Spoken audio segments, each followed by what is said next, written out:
Hi, everybody. My name is Stevie B. I'm a recovering alcoholic. And I want to keep the energy going the way that it is, because where I'm from, we hoot and we holler, right? We make noise. And you guys have been like a little bit like a proper English church a couple of the times this week. I want to be more like a Pentecostal revival. So let's see what you guys can do. Like I said, my name is Stevie B. I'm a recovered alcoholic. And I say I'm recovering and I'm recovered because I'm recovered from a seemingly hopeless state of mind and body, like my brother said today earlier. Which means I process things differently than I did before. I look at alcohol, I smell alcohol different than I did before. And when bad things happen, and they will for all of us, everyone will have their time in the bucket. My first response is not to think what I can use, but think on the tools that you guys have given me, what I can use. And so that's recovered from a seemingly hopeless state of mind and body. But then I also say I'm recovering because I have an ongoing mental illness that changes its face all the time. And the things that I came in with 31 years ago is not the same defects of character that I suffer from today. And we'll get a little bit into that. I'm from New York. When people say Florida, it's because I live in Florida. But if you ask me where I'm from, I say I'm from New York. Because once you're from New York, you always identify being from New York. And Florida is just a place that I live in, which is awesome. I love Florida. It's amazing weather. It's very, very similar to here. And but being from New York, being from D.C., when you're from the northeast of the United States, there's certain things that come with it. And one of the things that comes with it is you really do feel like you're in the center of the universe. And I'm not saying any of it's true. I know the whole world's centered around New York. Like D.C. would have been like outside of New York. Bermuda for sure was outside of New York. And so I grew up with this entitled, thinking I knew everything. By the way, I just want to say thank you to the committee. And thank you for the incredible job you've done.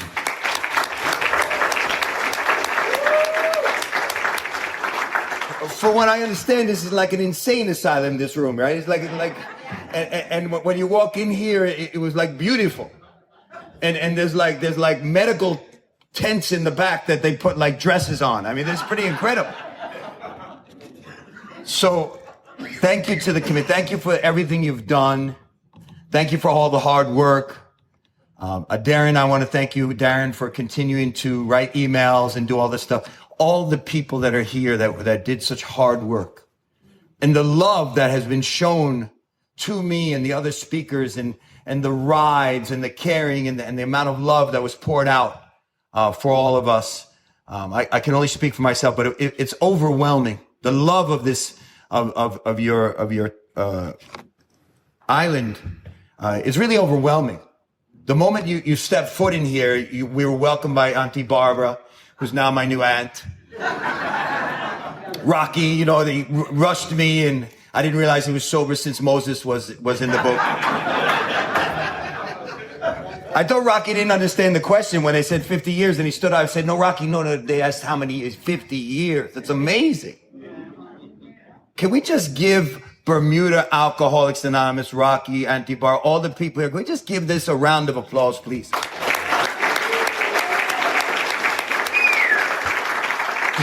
Because from what I understand, it's not that easy to get sober here. The entire island is built on rum. I'm sitting next to a beautiful man by the name of Scott today who gave me the whole history of, some of the history. And it's really, everything around here is drinking. I haven't been to Front Street, but I want to, just from your story. I have never drank rum, but I was thinking about it during this weekend. You guys really know how to party. And what I want to tell you is that I'm a real alcoholic, but I'm not a pure alcoholic. And I'm not going to get into drugs or like you said, dry goods. I'm not sure where that came from, but for me to say that drugs is not part of my story would be silly. Like if somehow I digress and I say I was rolled up in a carpet for 3 days in a hotel room because I thought it was a good hiding place, it's not from scotch. You know what I'm saying? That would be inauthentic. If I say I was peeping out of a hotel room for a week with one eye, that's, not rum.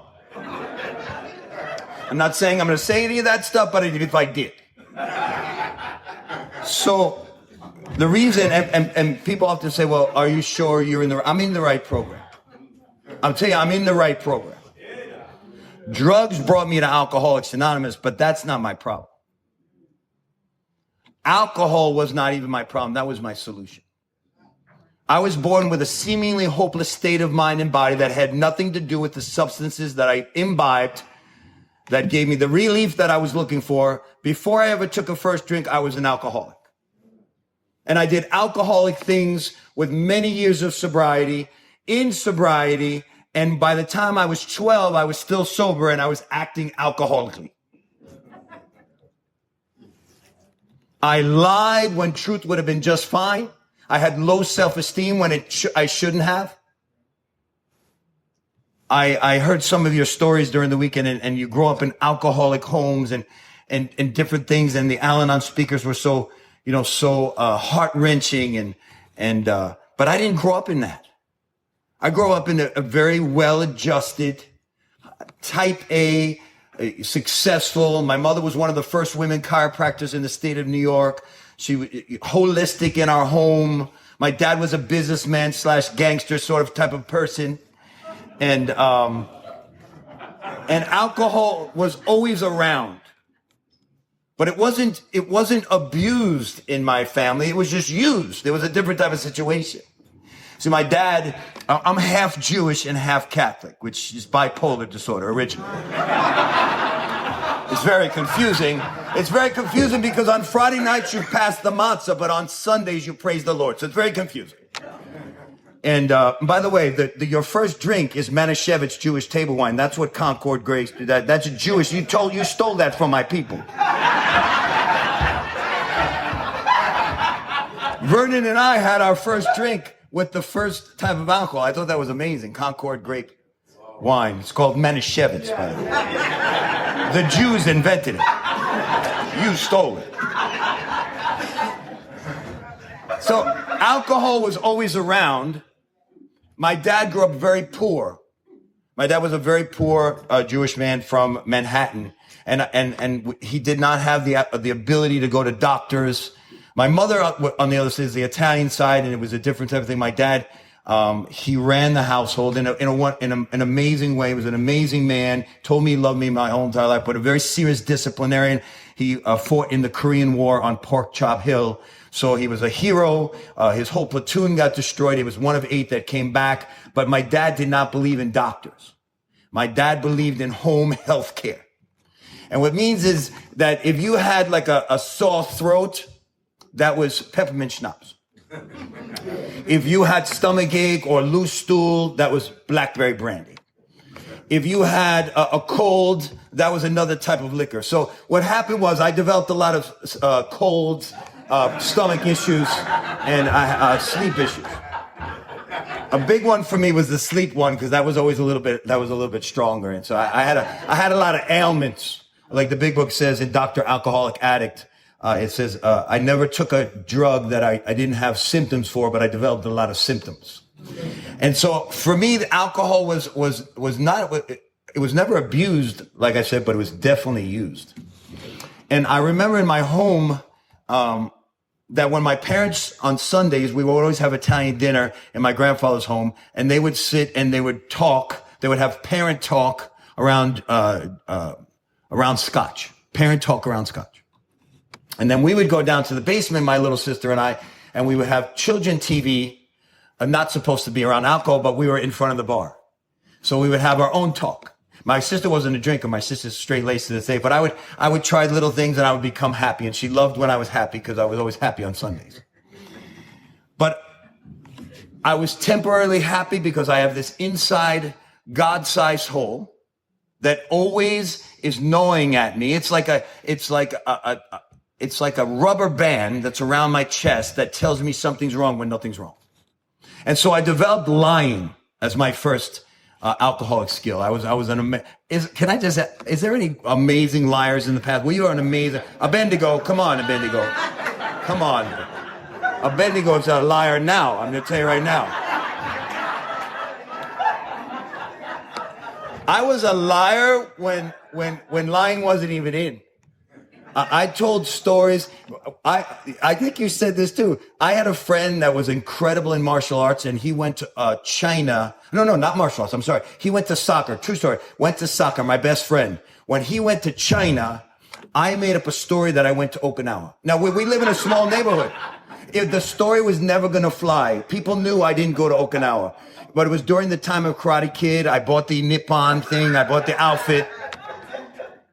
And I would tell lie after lie, because if you feel like a nothing, when you lie, you can feel like a something. Now that's what alcohol did for me. A person that felt like a nothing, alcohol made me at least an almost. And if I drank enough, it definitely made me a something. And if that happened to you, you don't just give up alcohol because you have some little consequences, like jail or losing an eye. Small stuff like that's not going to make you stop drinking. You're going to push through.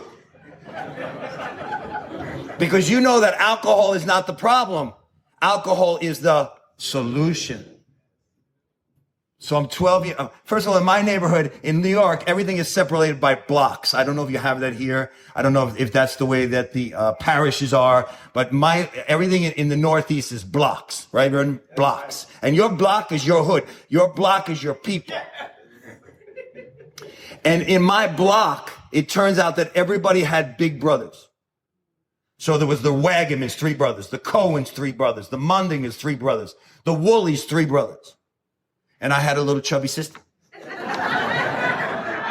So when you have a little chubby sister and you walk to the playground, you don't get any juice in my neighborhood. You get juice if you have big brothers, because that's your gang. That's the ones that teach you how to be somebody. That's the ones that teach you how to play sports. And I had this little sister holding my little hand with a little chubby hand. You get no juice in my neighborhood. So I always felt like I was always behind the ball of the people that had the team behind them. And I felt like one of the reasons that I had this angst is I had no backup. And there might have been some truth in it. I didn't have any backup, and I always felt low self-esteem. And then one day we had a new coach that came to school. By the way, everything I tell you is true. I know it sounds like I'm making stuff up. Julia, this is true stuff. Because I see you sitting there like in disbelief. We had a new coach that came to town, and the coach was looking at the roster, and I went to a big school, 2,000 kids, high school, 500 in a class. 500 in a class. Why, there wasn't even a joke in that. 500 in each class. There's 4 grades, 8 through 12. 500 in the class. There's 2,000 kids. And the coach came in and he looked at my name and he said, Boyarsky. That's my last name. He goes, Boyarsky. I go, yes, coach. He said, does your brother play for the Pittsburgh Panthers? I go, yes, he does.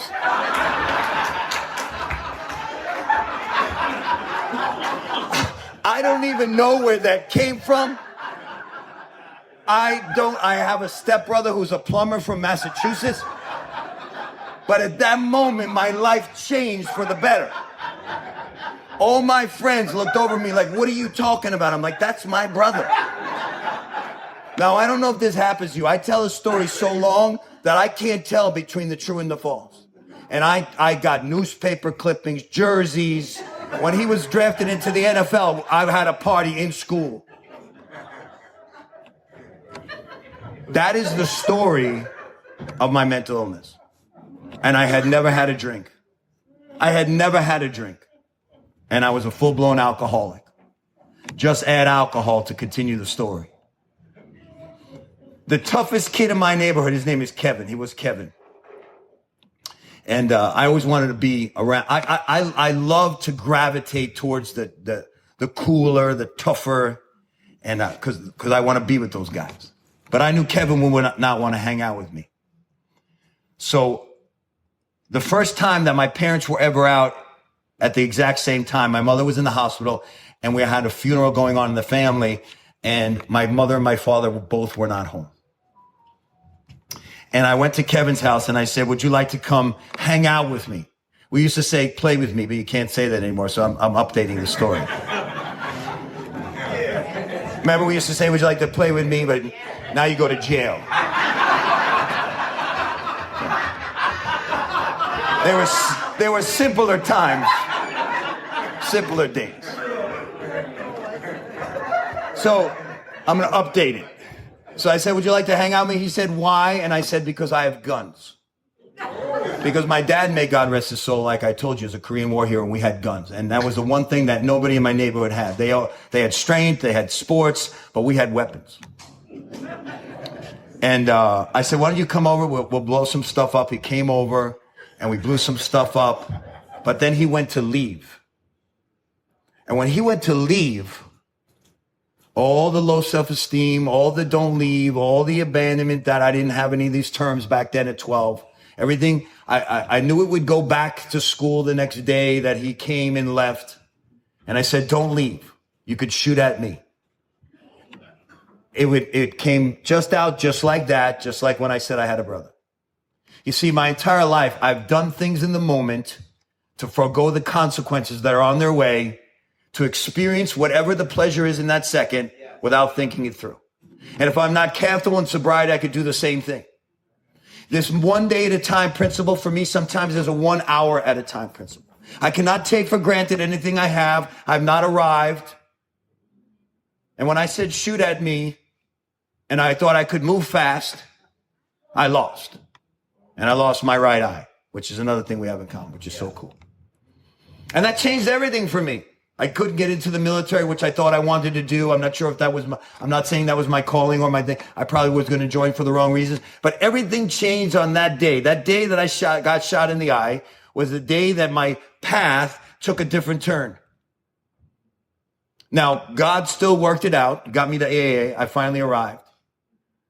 But it was a painful process, losing my eye for a year and then trying to rebuild it, and taking narcotics, obviously, at 12. Definitely helped me to get along my way, but it did not make me an alcoholic. The narcotics did not make me an alcoholic. The gunshot did not make me an alcoholic. Turns out that my birth father died when I was born. That did not make me an alcoholic. None of it made me an alcoholic. I was an alcoholic before any of it. And alcohol was my solution. There's nothing that makes me or made me feel better than one drink. One drink loosens up the rubber band that's around my chest. One drink tells me everything's going to be okay, and 2 drinks tells me everything's going to be okay, and you're okay. 3 drinks, I'm sleeping with people I wouldn't have lunch with. That's alcoholism. Maybe 4 drinks on that one, 4 drinks. I had to check my story there for a second. You know what I'm saying, Auntie Barbara, I overshot that one. And so I come from New York from the 80s. And New York in the 80s was New Jack City type of situation. And I'm not going to talk about cocaine, but I just want to say I did love the smell of cocaine, very much so.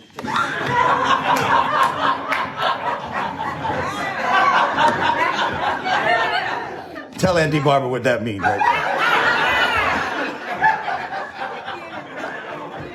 Mark, relax. Mark, I'm not going to get into drunk, though, I promise. I just want to tell you that's how it happened. And you can't afford it when you're in college. You cannot afford that. It was even though it was flowing. So I never really got into it. But then my uncle passed away. My uncle was a genius doctor in Fort Lauderdale, head of intern, had a beautiful home on the water, was a genius. He went to the University of Bologna in Italy and learned how to be a doctor in Italian while learning how to speak Italian at the same time. Like I failed out of English in America. You know, that's the difference. And so, but he died on the bottom of a swimming pool, drunk. After one night on spring break, he went out with some of the people and went to a restaurant and he died drunk. A millionaire back in the 80s, drunk. Because this disease does not care how smart you are. This disease does not care how beautiful you are. Doesn't care where your family came from. Doesn't care the boarding school you went to. Does not care. It is the rapacious creditor, as our literature says, which means it's the creditor that does not give up. It's patient. It's tolerant. It's baffling. And it'll wait till you have your guard down. We did not know about alcoholism in our family. Nobody had alcoholism in our family. And yet if alcoholism was running rampant and we did not know what it looked like, we certainly did not have a name for it. And my uncle died on the bottom of a swimming pool. May God rest his soul. 42 years old. and left a lot to me as the only male heir in the family. And so now I'm in college. I have a smelling problem.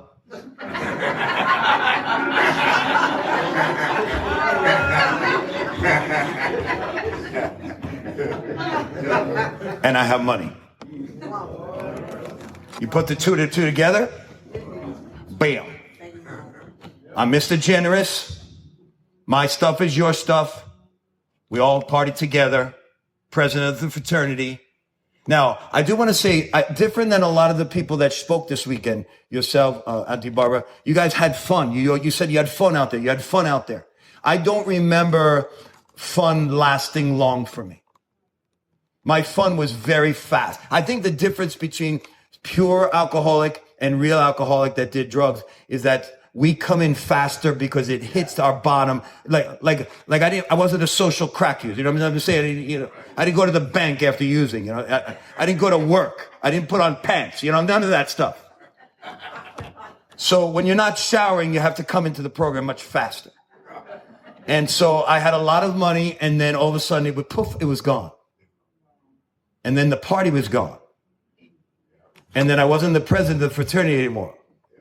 I was like a homeless, kicked out of college, ex-president, junkie, ran back to his parents because I don't know about it happens to you, but when you have money, it doesn't seem like a problem. But when the money runs out, I find out I have a problem. And so I ran home and I told my parents I had a problem. And there's a little funny story right before then because there was actually some relief. This is a true story. When you meet my mother, and I'm going to bring her here, God willing, because I just love this whole island and everything about what's going on here. I had, when I ran out of money at the end, I was a destination waiter, like the waiters from Dirty Dancing, where you go to a resort and you get the same waiter for the entire week. And at the end of the week, they give you an envelope. Jewish people give you an envelope, or Italian people, or whoever's coming to the thing. They give you an envelope, and there's a lot of cash in the envelope. But I hit a deer during the week, and I destroyed my car. You don't probably have that situation here. I'm sure you don't have a lot of Bermudian deer here. But so I crashed my car by hitting a deer, and I called on my parents, and I said, the car is destroyed. I'm not going to be able to get the envelope on Sunday. Could you send money up? And they sent a bunch of money up and to fix the car. And then what happened was I was hitting a deer subsequently every week. Every week was a different deer. And so when I came home to tell my parents that I was an addict, they were like, we're so relieved. We thought you were a moron. That's a true story. I'm like, I didn't hit one deer. I hit one deer, but not 7 deer in a row every week.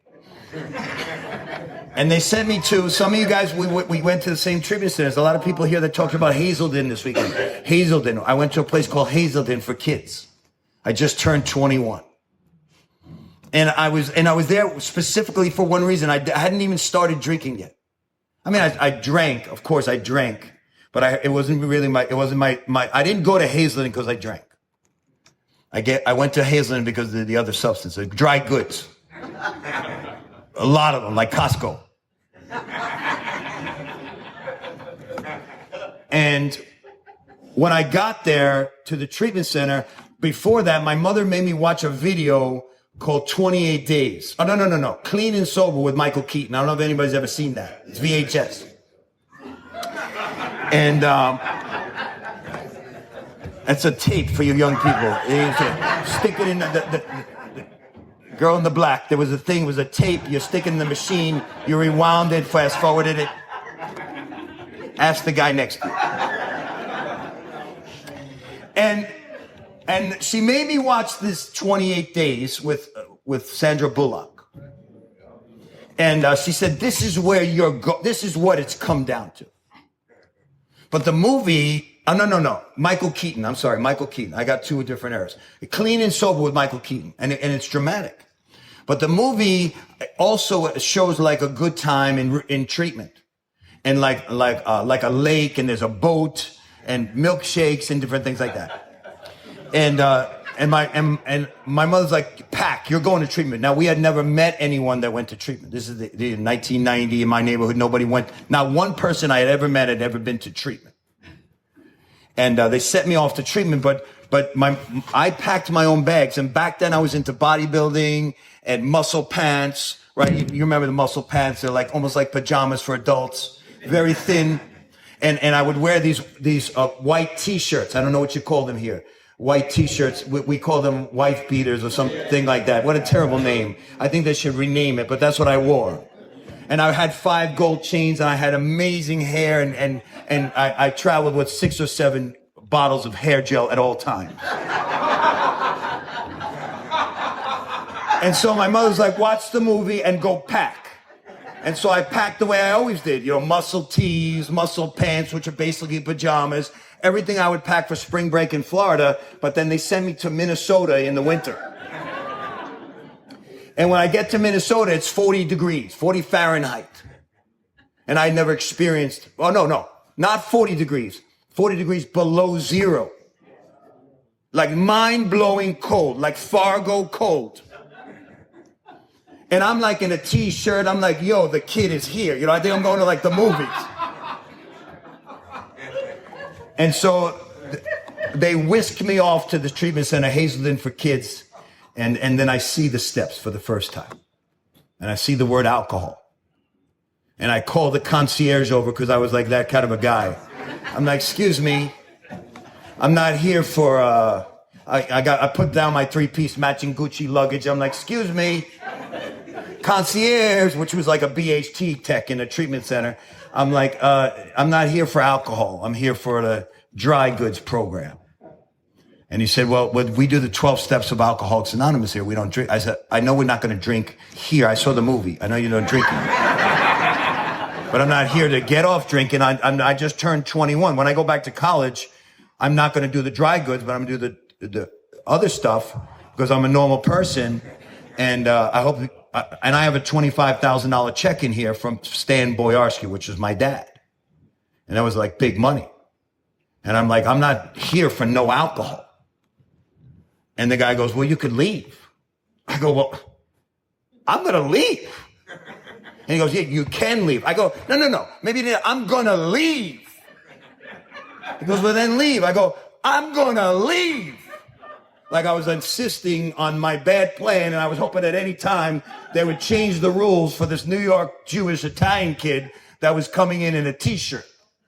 But when I went to leave, I think another person told the same story today. When I went to leave, I think it was you, Vernon. It was negative 40 out with snow drifts. Nobody could leave that place. It was like The Shining, like the hotel you put me in. And nobody could get out. Of course nobody was going to leave. You would die if you left. They didn't have any AMAs. Nobody left against medical advice. You would die on the tundra. And I tell you that story because it doesn't matter why you're here tonight.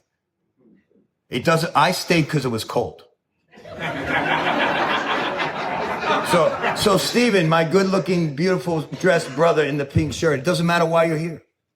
Whether you're wife ordered, court ordered, police ordered, job ordered, children ordered, you're here. Once you're here, you're off the hook. You never have to take another drink or drug ever again, even if you want to. You are off the hook. Let's give God a round of applause for that.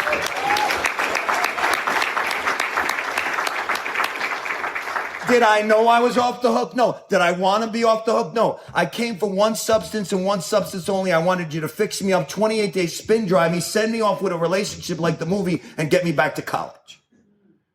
And it turns out that my parents had joined a program called Nar-Anon and Tough Love. It was a thing in New York called Tough Love. Okay? Vernon knows what that is, right? That was Tough Love program. And they taught my parents this new language. We didn't cause it. We can't control it. We can't cure it. I call them up after I get kicked out on the street. They're like, it seems like you have a problem. I'm like, where are my parents? They had brainwashed them. Al-Anon brainwashed my parents. I'm like, it's freezing here and I'm woefully underdressed. We love you and we cannot help you. You know what you ladies do. And so my parents pointed me back to AA. I got kicked out of the treatment center. I got kicked out of the halfway house. They pointed me back to AA. And you guys loved me when I was absolutely unlovable. Imagine the way I was 35 years ago. If you see how outrageous I am today. I don't know if you saw my blue pants yesterday. Can you imagine the way I was 35 years ago? I was out of control. And I arrived at my first AA meeting and I was like, the kid is here. And I remember afterward, people would share in the group, like they would always share like something like something rude right after I would share. It would always be something like, you know, when your head pops out of your tush at 5 years, or when you stop talking like a moron. It was always like right after I would share. I'm like, it always seems to be the same theme in these groups.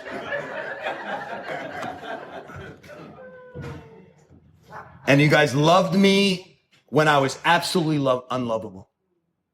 And Alcoholics Anonymous loves you when you're absolutely unlovable. If you're unlovable. I was unlovable. I was unlovable. I didn't love myself. I didn't even like myself. Forget about love myself. I didn't like anything about me. Everything about me was from the outside. The muscles, the t-shirts, the chains, the hair gel. Everything was outside myself. I had no inner worth. I had no self-worth. I had no God worth. I didn't know who I was. If you were a Democrat, I was a Democrat. If you were a Republican, I'm a Republican. Not that I knew anything about politics, but whatever you were, I was. You rode horses, I rode horses. And I did it yesterday. Same thing as you. Alcoholic, same as you. You went to France, I went to France yesterday. You went to China to play soccer, I went to Okinawa to study with the masters. Which part of Okinawa? The Japanese part. Which masters? You know the masters. And that was I was so full of poop. I started to work the steps with a sponsor, and I didn't see how any of it could relate. I mean, my defect of character was dry goods and alcohol. After I figured those two things out and I wasn't using any one of them, I figured what was there to change?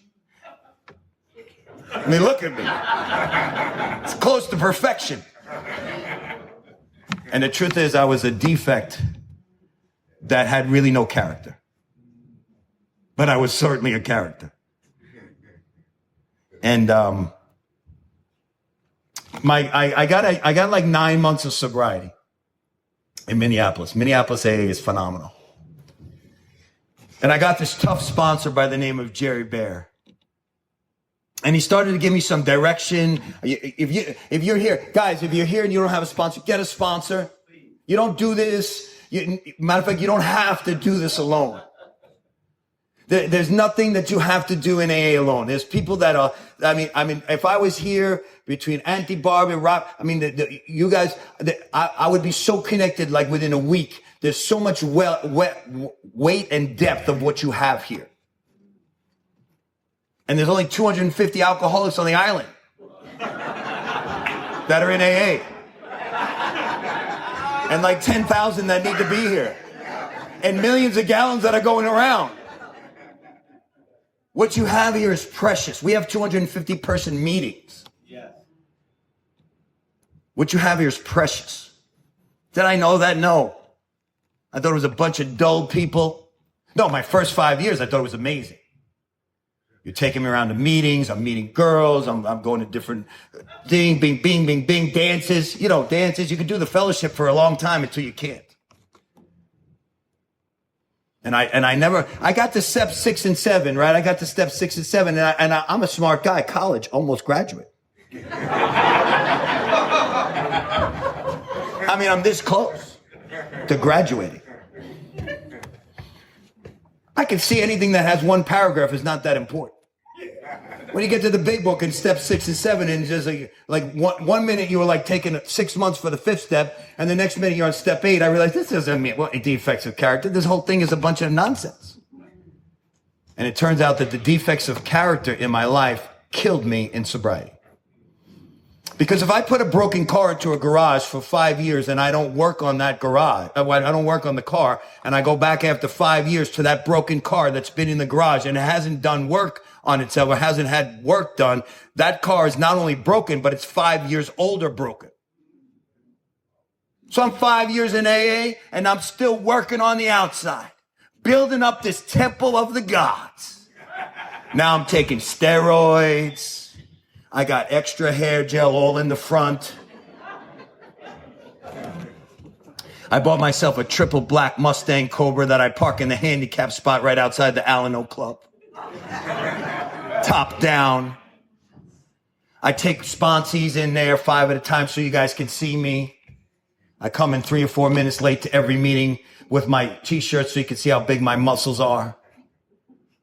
And I'm getting sicker by the moment. Yes. I have full-blown alcoholism, and I haven't taken a drink in 3 years, 4 years. Full-blown mental, I had sobriety. I was 12 years sober when I get a kid a gun, and I told him to shoot at me. Sobriety will never cure what's up here. Only a relationship with God and working the 12 steps of Alcoholics Anonymous in that order will ever cure what I have going on up here. And that's only cured for the day. I'm only for daily reprieve based on the maintenance of my spiritual condition. Can I get an amen? Amen. You know what an amen means? Amen doesn't mean you're religious. Amen means you agree with the statement. That's all it means. People get, oh, you can't say amen after the third step prayer. Sure you can. All it means is you just agreed with the prayer. It doesn't mean you're a Christian or a Jewish person or Muslim. It doesn't mean any of that. Amen means I agree. And let me tell you something. I was any religion you needed to be if you had the rock or the drink that I needed. I was a morphaholic. I could morph into anything you needed me to be. And when I fell into a drug that was only for gay people in South Florida when nobody had it, and I fell into that drug after I relapsed, believe me, I hung out at a lot of clubs and go, hey.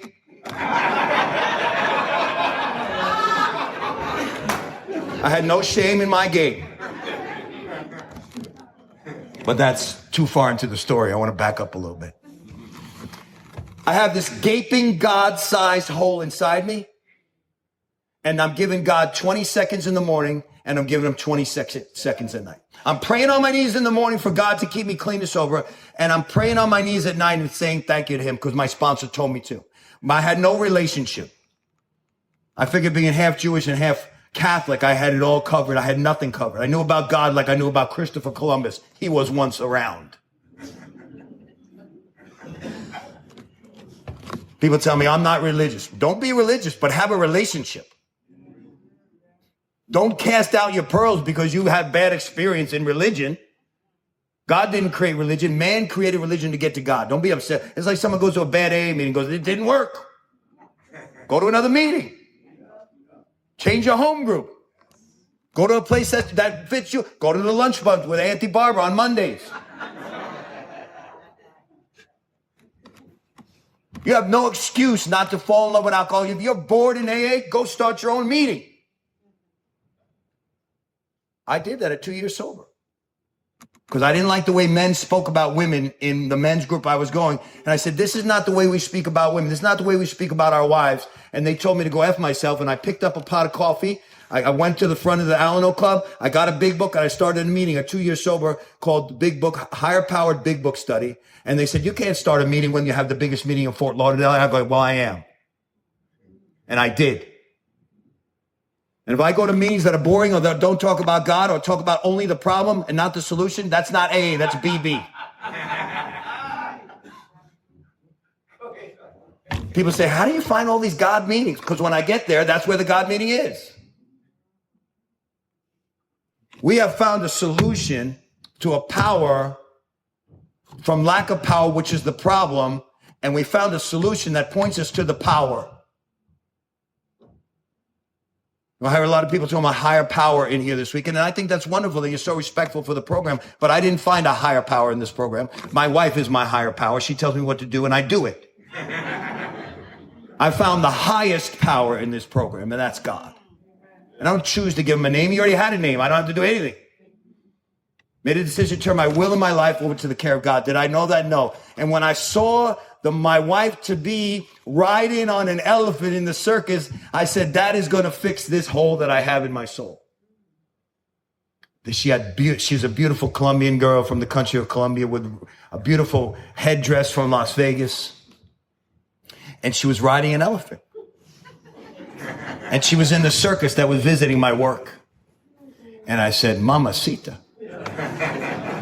If I could get that girl that rode the elephant, that's probably going to fix this terrible thing that I have inside me. I had been getting kicked out of Alcoholics Anonymous meetings. I headbutted a guy while my sponsor was speaking. He started speaking. I headbutted him. We went over tables in AA. I was kicked out of a lot of clubhouses.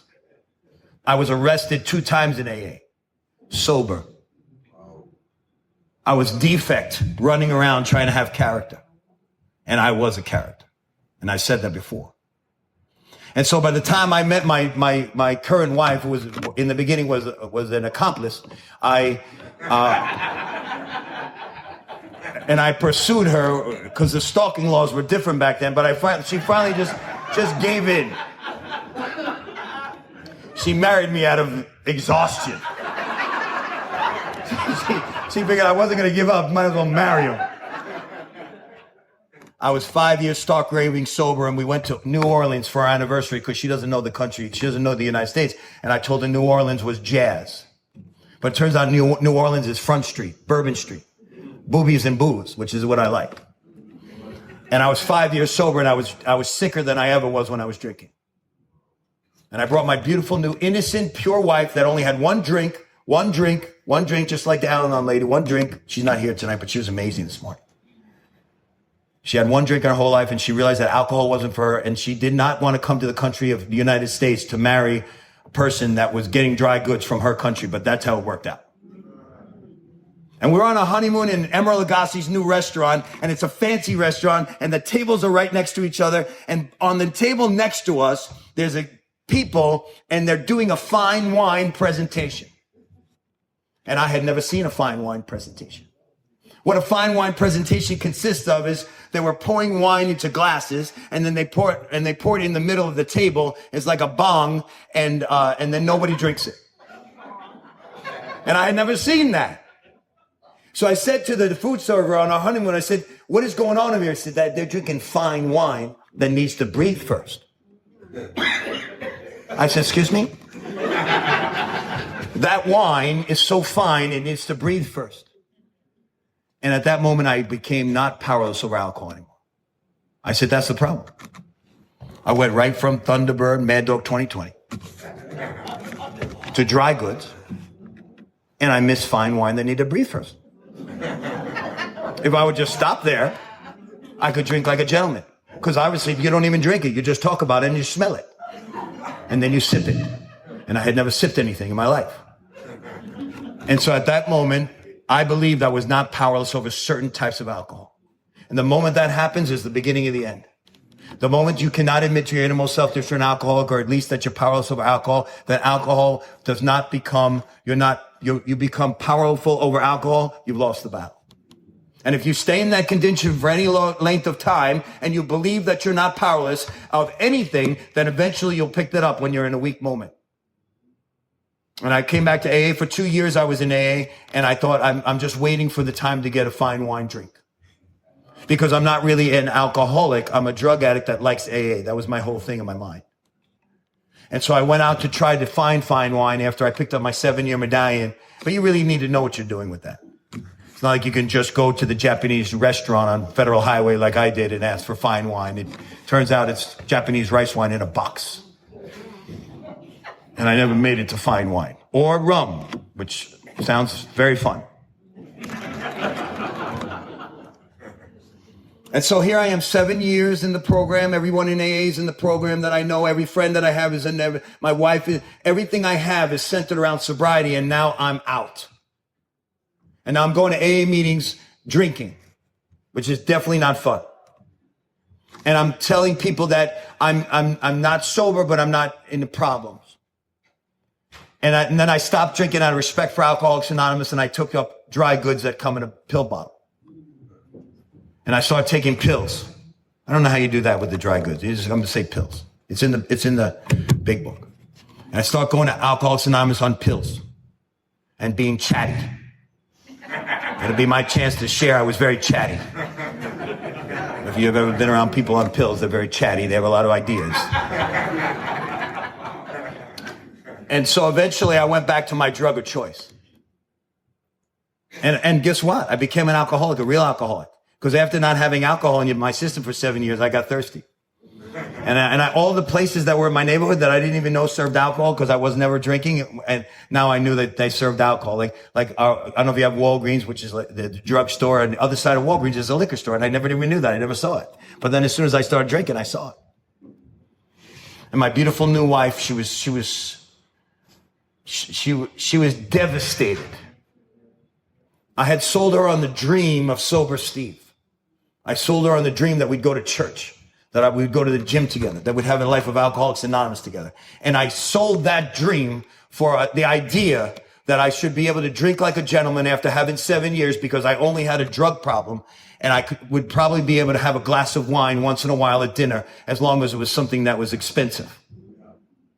And I talked myself out of this beautiful program that God put at my feet, and it wasn't very hard for me to get in, and I never even thought about drinking the entire time or drugging. He laid it at my feet, and I spit it back in his face. And I said, thank you, God, but no thank you. I would like to have the illusion, I would like to have the responsibility of being able to drink like other people. And none of it worked out. Not one thing worked out. There wasn't one time that worked out. One time I got drunk. I wasn't allowed to get drunk in Florida, so I flew to Minnesota where I got sober by Hazelden and another guy that was also sober with me 7 years, and he also decided he was going to relapse. I flew out to Hazelden so I can get drunk because I wasn't allowed to get drunk in Florida, because if I got drunk in Florida, first of all, everybody I know in Florida is in AA, so they would know. I told my wife if I ever got drunk, I would come back to AA, so I couldn't show her drunk. And I didn't really get to experience drunk because I was only allowed to have one drink on a Saturday, and that's really hard for an alcoholic to do. So I got on a plane and I flew to Minnesota, not in the winter. And when I got there, we went to a bar. I want to just tell you how my alcoholism looks. I don't know where I am on time, but listen, we got some, just hang in there. We got a lot of stuff to go cover. I want to tell you about my one drunk, because you guys all had amazing times on Front Street and parties and nakedness and a lot of sex with the doctor over there. And I didn't have any of that. So I flew to Minnesota and we had this idea, and I went to the bar, and I hadn't ordered from a bar since I was in college. So the bartender comes over and goes, "What were you like?" I said, "Now, remember, I'm 31 now, and I got sober when I was 24, and I had never been to a bar since." And so I had only college information. So he said, "What would you like?" I said, "I would like to have a fuzzy navel." And so he brings me out a fuzzy navel, and all of a sudden I'm loose, feeling good. I'm loose. And when I'm around people that don't have a New York accent, especially back then, 30 years ago, then 24 years ago, then I get my accent gets thick. Like the man that was serving the fish here tonight. Incredible fish, by the way, Bermudian fish. It was amazing. But I noticed when he saw some of his friends, his accent got so thick, I had no idea what he was saying. He said something about sauce and about tartar sauce, but he became completely Bermudian like in 2 seconds. And that's what happened with me. I got very New Yorkish. And the person in the Midwest, they don't speak like me. And they go, "Where are you from?" I go, "From New York." They go, "What do you do?" I go, "I'm an actor." And they go, have we seen anything you've been in? I'm like, "Have you seen any movies like Goodfellas or any of that stuff?" And they're like, "Yeah." Then you've seen stuff I've been in. And I got back into the role. One drink in, I got back into the role. And they're like, "What are you?" I go, "I'm an Italian actor." They go, "Do you know Joe Pesci?" And I'm like, "Of course." "What about Sylvester Stallone?" Everybody knows Sylvester Stallone where I'm from. And 2 drinks into it, my next drink, I'm buying the guy at the end of the bar chicken fingers. I'm like, "Give that guy chicken fingers." They're like, "You're amazing." I'm like, "Thank you."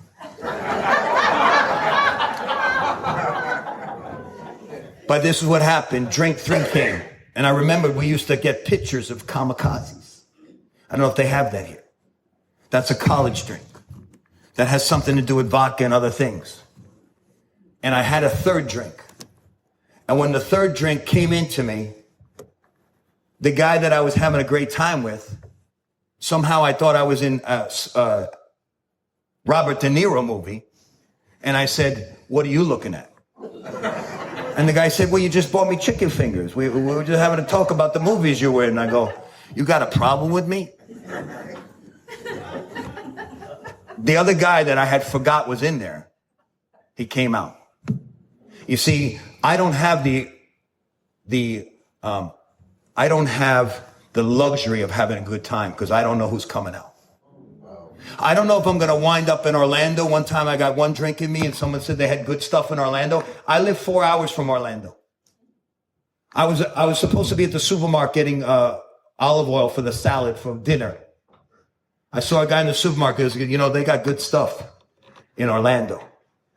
My wife said, where are you? I said, I'm at Disney. She said, well, you're supposed to come home with salad dressing. I said, I'm not going to be home. You see, I don't know where alcohol is going to take me. I get arrested for things that I didn't think I did. I'm a victim of everything. Victims don't recover. And I was a victim of everything. I was arrested for picking up a prostitute, sober, coming out of a meeting of Alcoholics Anonymous. And I don't say that to brag. I want you to know how bad things got. Sober, without God, without the steps. And so my wife finally, which I think is part of the Al-Anon bylaws, she served me with a restraining order. So I think that's part of the ordeal. And she joined Al-Anon. She got everybody, and I didn't know she joined Al-Anon. And she had the police come over and remove me. And they put me in a treatment. They put me in a detox. And while I was in that detox, I thought I was going back home, and that's when I was served with the restraining order. And then I went to a halfway house, which I did not expect to be able to have to go to at 34 years old. After owning a house, after being the president of my association where I live, after owning a business, after being in AA, now I'm living with other men that I don't know. And I can't call my wife because there's a restraining order, and I can't go home. And I'm sober about 30 days.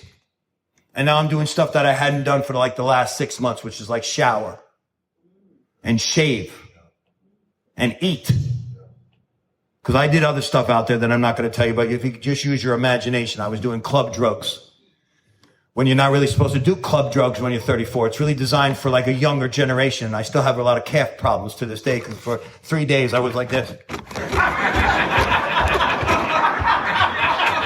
So, explain that.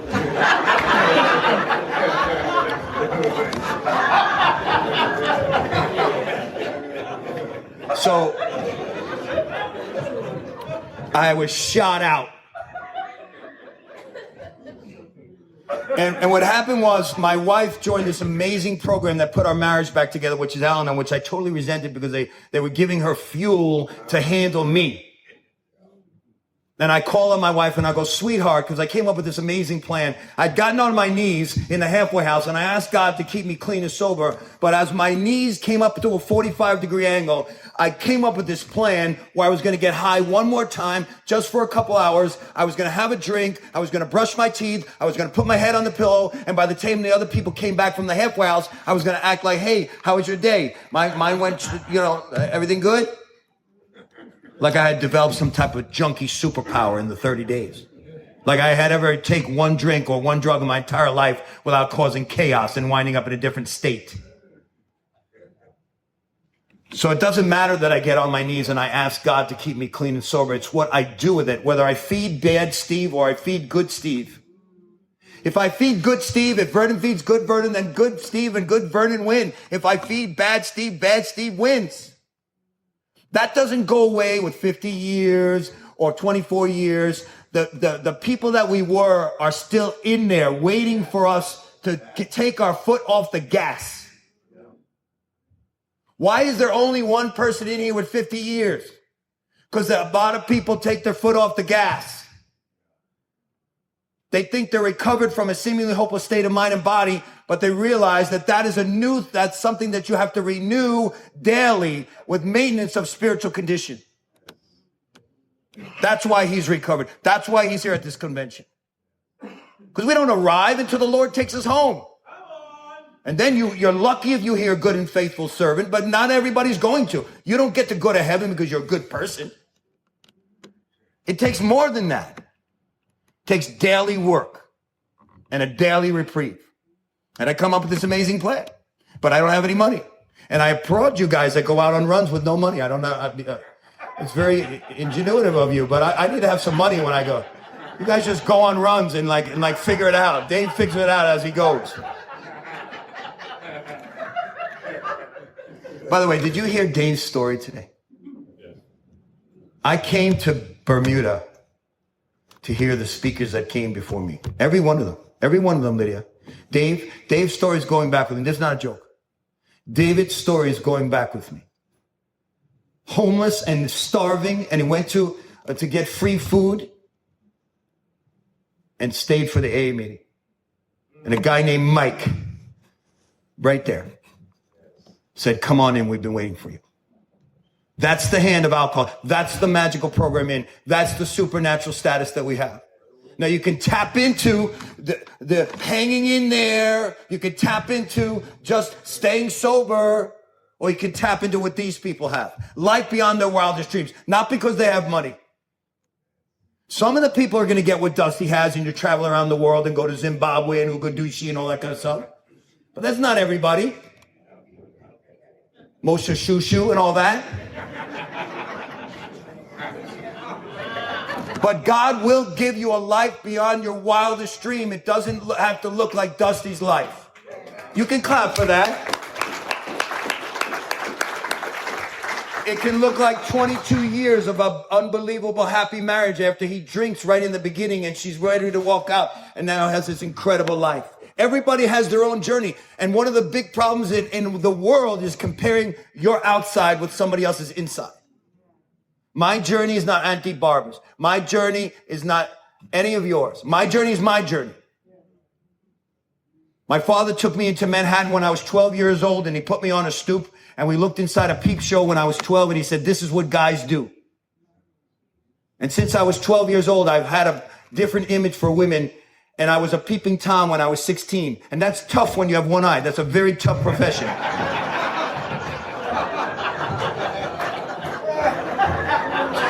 That's not an easy road. Am I right, Vernon? Not an easy road. So my journey is not your journey. Don't try to compare with me. And I come into AA, and I'm in 4 psych wards in a short amount of time, and then I get in the halfway house, and I come up with this plan, and I call my wife, and I say, sweetheart, could I have $199 for a cell phone because my sponsor lives in California? And she says, hold on, and I think she's checking the bank account, and she had joined Al-Anon. And she called her Al-Anon sponsor, and her Al-Anon sponsor said, give the bum the money now. We don't have to wait 11 months or 12 months to find out who he is. Because she had already went on a suggestion from Al-Anon to get divorce papers drawn up with my parents. They went and helped her. She didn't serve me. It wasn't like that. But she had them just in case. And she calls up her sponsor and says, give me the money, give him the money, give him the money. Which I personally think, and I haven't checked it out with General Services, against the rules of Al-Anon. And they give me $199. And I rush over to the cell phone store. Because I know I have to buy the cheapest cell phone they have so that I could put on a good show. And then from there, I'm going to leave with 180 of it. I'm going to call my wife from that cheap cell phone. I'm going to tell her I'm at a meeting. I'm going to call the halfway house manager, and I'm going to go get loaded one more time. But listen what God does. Step 2. Came to believe that a power greater than ourselves can restore us to sanity. If you do different things in accordance to what God is asking you to do at Alcoholics Anonymous, different things will happen and you will come to believe. It doesn't have to be so exotic and so written down and so analytical. If you do things differently according to what God is asking you to do, pick up plates, do ashtrays, do this, do that, and then things will happen for you differently than they would have. You come to believe that a power greater than yourself can restore to your sanity because you will start to feel some sanity. And the guy at the cell phone store, listen to what God did. I'm going to get jacked up. Says to me, hey, Stevie B, I saw you yesterday in the Victory AA meeting. Welcome back. I don't think you understand what I just said to you. Yeah. The guy in the store was from AA. The cell phone store was from AA. Do I have to talk slower? Vernon talked faster than me. The guy in the cell phone store is from AA from yesterday, and I don't get loaded. And he takes me out and we have a cup of coffee in the middle of his shift. And 11 months later, I get to go home and in the big bed. And the first night in the big bed, I'm on my knees in the morning and I'm thanking God. Thank you, God, for bringing me back. My wife is downstairs and she's cooking eggs and there's the smell of coffee, not feet. If you've been in halfway, you know exactly what I'm talking about. I love living with a woman much better than 5 men. And I come up with this idea to turn the mattress over. And I turn the mattress over and there's my stash. Different than you, Mark, because I was petrified. It was the first time I had seen my stash since I came into the program. But I had just gotten off my knees. And I didn't have a God of my misunderstanding. I had the God of the universe. I had the God that the big book talks about, him. I had the God that it says that in the golden text, the Lord has been so wonderful to me, curing me of this terrible disease that I just want to tell everyone about it. Now, had I recovered from a seemingly hopeless state of mind and body? No, I was 11 months sober. But I had met the God that created this program. Not a higher power. I met the highest power, the one that wrote the book through Bill and Bob. And I had gotten off my knees and I called my wife and she came up and she was crying and I was crying because the first time in my life ever since I was 12 years old, I was able to say no to a drink or drug. Unless I didn't understand the question. But other than that, I would never say no.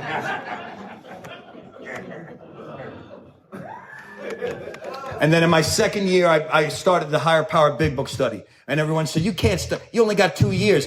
But Bill and Bob, they only had 3 weeks when they sat on the edge of the bed.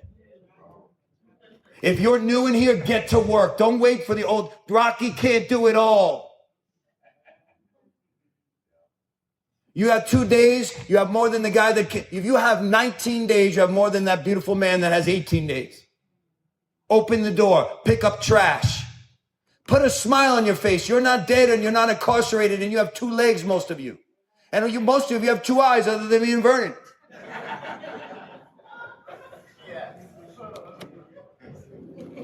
And I got plugged in and I found a sponsor by the name of Russell Spatz that told me to read the good Dr. Bob and the Good Old Timers and find out what they were doing when we read how it works. And it says, rarely have we seen a person fail who has thoroughly followed our path. What path is that? You don't even know the path. You've been in AA 7 years. You don't know the path. You don't even know the 3rd step prayer. I'm like, I saw it, but you don't know it. Have you memorized it? No, I don't have a good memory. I bet you'd memorize it if I told you this is a map and this is where crack is at the end. You'd memorize that. I say, you have a point.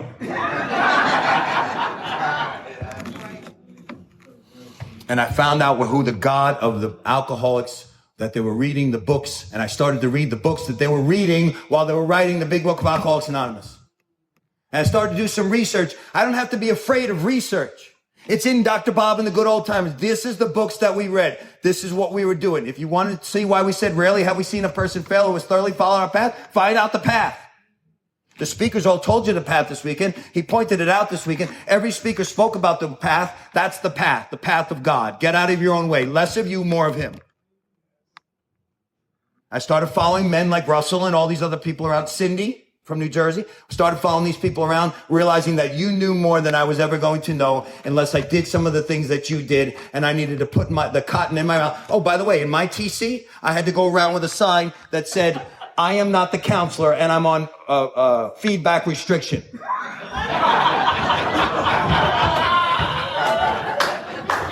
Big sign. I am not the counselor. I am on feedback restriction.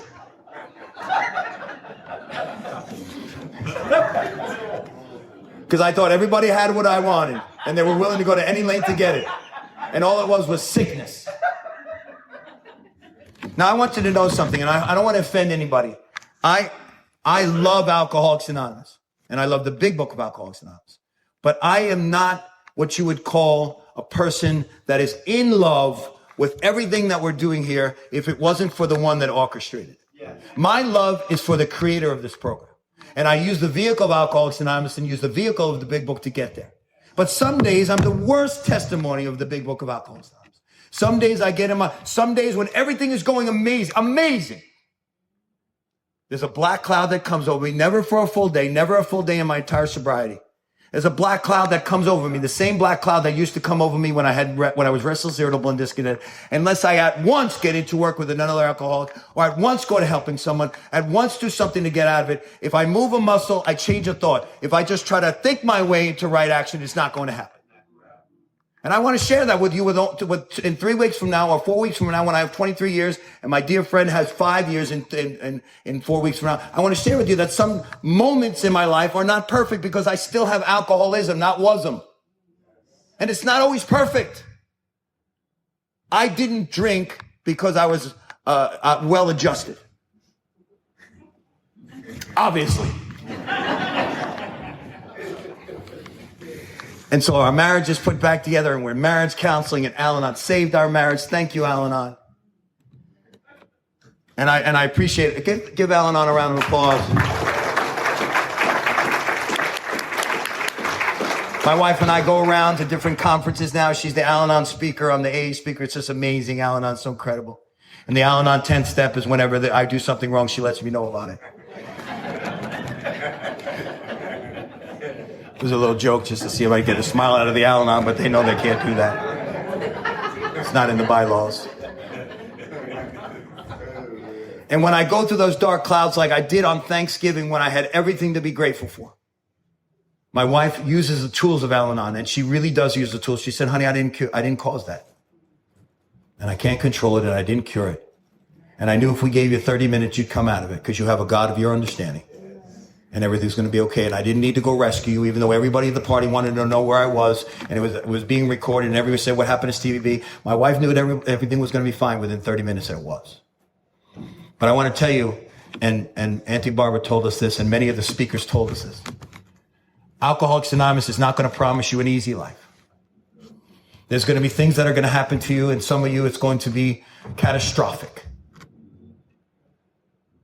And we had catastrophic happen to us in our 10th year. We had been in vitro fertilization clinics for 6 or 7 months. We hired a surrogate, which is 99% of the time always works because this is what they do. This is like their profession. It didn't work for us. It failed. Everything failed. Everything failed. Everything failed. And then we finally got pregnant, and we were long turned into the pregnant, and everything was going great. And I was walking on air, and I might have lost some of my humility. It's very possible. Because I just was on cloud 9. And when we went to go to look at the CD, and the woman came in and she said, I'm sorry. And I said, I don't understand what you mean by sorry. She said, I'm sorry, the baby didn't make it. And I said, well, check it again. It doesn't make any sense. Because I'm in AA, and I'm a minister, and I take meetings in the treatment centers, and I've been serving God for 10 years. That doesn't add up. Somehow I thought that when it says they're going to give you a life beyond our wildest dreams, that everything was going to be perfect for us, and it wasn't.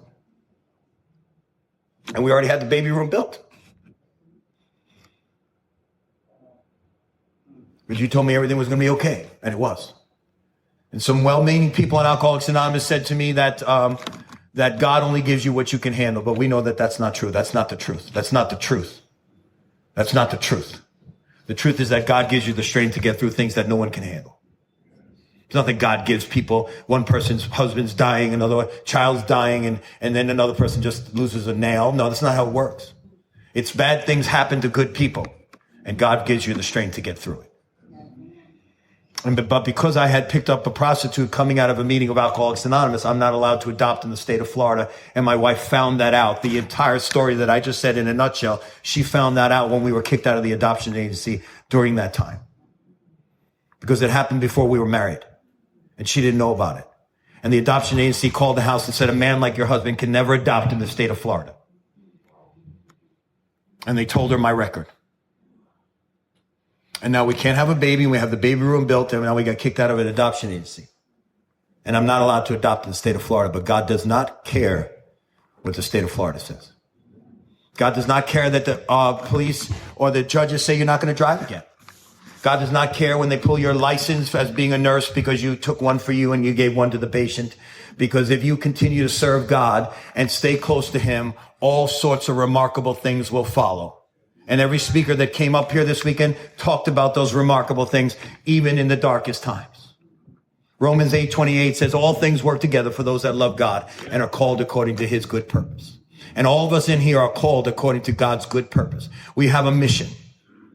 And we got a call from the top of the United States by California. We're a state that has reciprocal with Florida, but it's not Florida. And out of all the people in the United States, they picked us to come up and meet this baby on day one of this baby's life.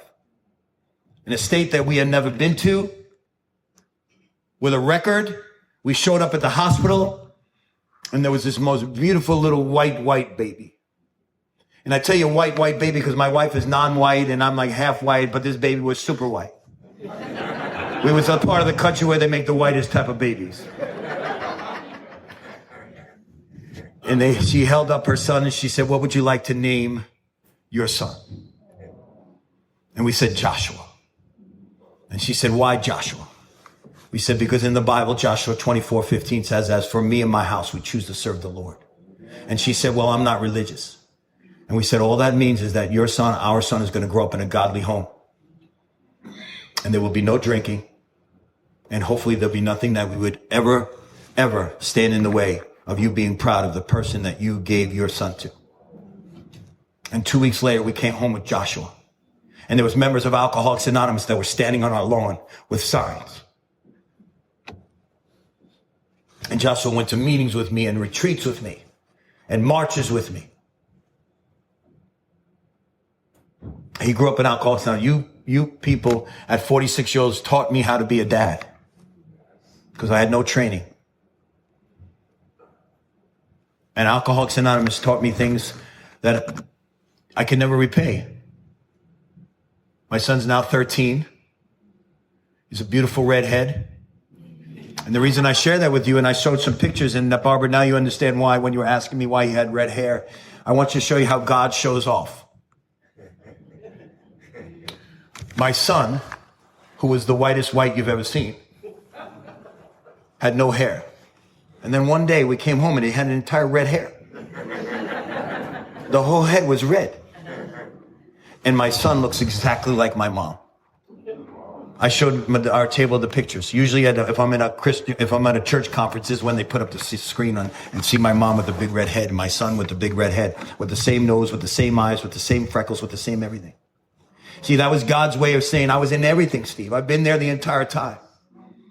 I wanted to just show you this, how much I was concerned with the whole thing, that even when you got kicked out of the adoption agency, even though you lost the baby, even though you guys can't have your own children, I had picked a child up from the top of the United States. The exact child that I picked for you, the exact child to look like your mom. Now, my son now doesn't, and it has nothing to do with the adoption, because even though he knows, it's not like something we ever talk about. He knows, of course, but it's not something we talk about because we just love him to pieces. But the one he's the closest to in our entire life is my mom. He's with her tonight in Florida. And God gave us a life that was beyond our wildest dreams. And I cannot tell you how many times I come into Alcoholics Anonymous in the meetings that I go to, and I see people that have obviously settled for the crouton. They've obviously settled for sober. How do you know someone's eating the crouton? They have just a crouton on their plate. And you walk and you see them and go, how you doing? Hanging in there. They got a fork and they got a knife and they're hanging in there. Arr. They're like the pirates of Alcoholics. Arr, arr. Then you come by a Rocky who's got stuff all over the front of his shirt. He's got cracked crab and lobster and prime rib. He's got lamb over his juices all over him. And he just has a life beyond his wildest dreams. Because why would you settle for sober when you could settle for a life beyond their wildest dreams? Because if you have a relationship with God, if you make him first and foremost, you're going to get sober. But the big book says that A is just a spiritual kindergarten. Why would you want to stay in spiritual kindergarten? Why wouldn't you want to have it all? I get to travel around the world telling people about what you guys gave to me for free and for fun. I opened up a treatment center that's a faith-based treatment center, and people that nobody wants, that nobody will take. come to our treatment center and we tell them about the love of God and we tell them about Alcoholics Anonymous. My wife has a house called His Grace House. His Grace House. 2 days ago, we had 125 people that came to our party that had nowhere to go for Thanksgiving. I've been invited to go to amazing places like this, Rebecca, and thank you for the committee. Thank you to all you guys for inviting me here. I've got to travel the world telling people what you guys did for me. So I'm not going to settle for a higher power. I'm not going to do it. And I'm not going to settle for crouton. I'm just not going to do it. I'm going to just do the quote one more time just so you get it, and then I'll move on. The Lord has been so wonderful to me, curing me of this terrible disease that I just want to keep telling everyone about it and about Him. There should never be a day in Alcoholics Anonymous that we ever settle for a crouton. Not only have we been given a new life, but we've been given purpose. I mean, where else in AA when you're like 3 weeks earlier, you're like on a bar, curled up in a fetal position, and then 3 weeks later, someone comes in and you're like the wisest person that they've ever met, and you're like telling them how to run their life. In Alcoholics Anonymous, we have built-in ministry. We have a built-in ministry. Bill and Bob sat on Bill Dotson's bed, alcoholic number 3, when they were all still wet. But why did they make it? Rocky will tell us. Why did they make it? Because they had a mission. They had a purpose. And I want to give you some marching orders. Don't leave this conference and say, yes, it was good and there was good food and then we'll have rah, rah, rah. Change the way you're doing AA if it's not working for you. If you're only hanging in there 1 meeting a week or you know people are, change the way you do it. Get back the vim, get back the vigor. The only way this thing is ever going to make it is if we're exciting and we're attractive. And we're not promoting, but we can't be sitting there like, hey, how you, spending 45 minutes in a business meeting arguing about the size of the cup of coffee. We're the most blessed people. And I got to meet the most amazing people in here. And this is just a little sliver of what we have. Every country, I've been in meetings in Colombia where I don't speak a word of Spanish, not a word. I asked my wife, give me one Spanish sentence. She goes, lo todo se puede con Dios. I go, what is that? She goes, you can do all things through God. Came around to my share, I go, lo todo se puede con Dios. They're like, yes! Because we speak the language of the heart, right, Vernon? We speak the language of the heart. Lady and I did a heart hug today. I gave Rebecca, I'm going to give Auntie Barbara an uncomfortable heart hug later. Because when I go in for a heart hug, I go in for the love hug. I want you to know the God that's inside me rejoices in the God inside you. And whether you say God bless you or namaste or keep coming back, whatever the term you use for love, remember the 11th step prayer. It is by self-forgetting that one finds. It is by dying that one awakens to eternal life. May God bless you guys.